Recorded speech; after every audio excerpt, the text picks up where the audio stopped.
بسم اللہ الرحمن الرحیم۔ میں ہوں محمد امین اور ویلکم ٹو دس چینل، اور امید ہے کہ آپ لوگوں کا تعلیمی سلسلہ جو ہے بہت اچھا جو ہے وہ چل رہا ہوگا۔ اور آج کا ہمارا جو لیکچر ہے وہ ایک اخلاقی کہانی کے اوپر ہے۔ اخلاقی کہانی کا عنوان ہے سچ کی برکت۔ تو آئیے کہانی کو شروع کرتے ہیں، اور یقیناً آپ ابھی تک جو کہانیاں آپ سن چکے ہیں، پڑھ چکے ہیں، تو اس میں سے آپ کو بہت سے اخلاقی اسباق جو ہیں وہ حاصل ہوئے ہوں گے، اور زندگی میں آپ اس پہ امپلیمنٹ بھی کر رہے ہوں گے۔ تو آج کی کہانی جو ہے وہ ذرا غور سے سننی ہے۔ ایک دفعہ کا ذکر ہے کہ رات کا پچھلا پہر تھا۔ دن بھر کا تھکا ہارا قافلہ پڑا سو رہا تھا۔ اچانک شور اٹھا، ڈاکو آ گئے۔ سوئے ہوئے مسافر ہڑبڑا کر اٹھے اور اپنے سامان کو سنبھالنے لگے۔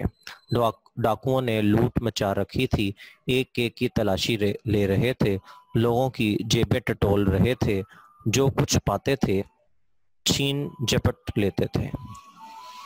لٹنے والے آہو فغاں کر رہے تھے، مگر ظالم ڈاکوؤں پر اس کا کچھ اثر نہیں ہو رہا تھا۔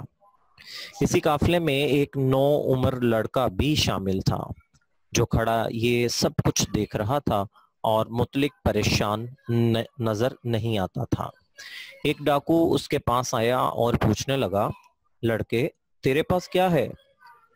40 اشرفیاں، لڑکے نے جواب دیا۔ ڈاکو مذاق سمجھ کر آگے بڑھ گیا کہ اتنے سے بچے کے پاس 40 اشرفیاں کہاں سے آ گئی۔ دوسرا ڈاکو آیا، لڑکے نے اسے بھی یہی جواب دیا۔ اسی طرح یکے بعد دیگرے 3 ڈاکوؤں نے لڑکے سے یہی جواب پایا۔ ڈاکوؤں کے سردار تک یہ بات پہنچی۔ اس نے لڑکے کو پکڑ منگوایا اور پوچھا، لڑکے تیرے پاس کیا ہے؟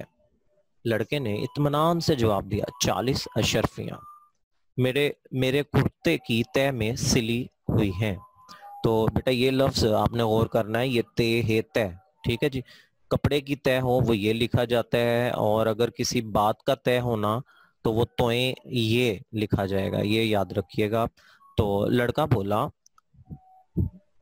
کرتے کی تہ کھولی گئی تو سچ مچ 40 اشرفیاں نکل آئیں۔ سردار نے حیرت سے کہا، لڑکے تو نے اتنی بڑی رقم چھپا کیوں نہ لی؟ میری ماں نے مجھے نصیحت کی تھی، بیٹا ہمیشہ سچ بولنا، میں جھوٹ بول کر گناہگار کیوں بنتا؟ لڑکے نے جواب دیا۔ سردار نے لڑکے کا جواب سنا تو سوچ میں پڑ گیا کہ 9 عمر لڑکا ماں کی نصیحت کا اتنا پابند ہے، اور میں ایک مدت سے اللہ کے حکم کے خلاف عمل کر رہا ہوں، اللہ کے حضور میرا کیا حال ہوگا؟ سردار نے حکم دیا، سارا مال قافلے کے لوگوں کو واپس کر دو، اور خود لڑکے کے پاؤں میں گر پڑا۔ توبہ کی اور رہزنی کا پیشہ ہمیشہ ہمیشہ کے لیے ترک کر دیا۔ رہزنی راستے میں لوٹنا لوگوں کو۔ یہ لڑکا کون تھا؟ یہ تھے حضرت عبد القادر جیلانی رحمۃ اللہ علیہ، جو بغداد میں تعلیم حاصل کرنے کے لیے قافلے کے ساتھ سفر کر رہے تھے۔ تو ان کی سچ کی برکت سے پیشہ ور ڈاکو توبہ کر کے نیک بن گیا۔ تو اخلاقی سبق ہمیں جو حاصل ہوا اس کہانی سے وہ ہے، سچ بول کر آدمی بہت سی برائیوں سے بچا رہتا ہے۔ تو پیارے بچوں، یہ تھا آج کا ہمارا لیکچر، اور امید ہے کہ آپ کو بھی اس میں سے جو ہے وہ جو چیز میں کہنا چاہ رہا تھا کہ ہمیں ہمیشہ ہر حال میں سچ بولنا چاہیے، اور سچ کی بہت سی برکات ہیں۔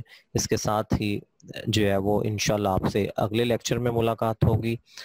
اللہ حافظ۔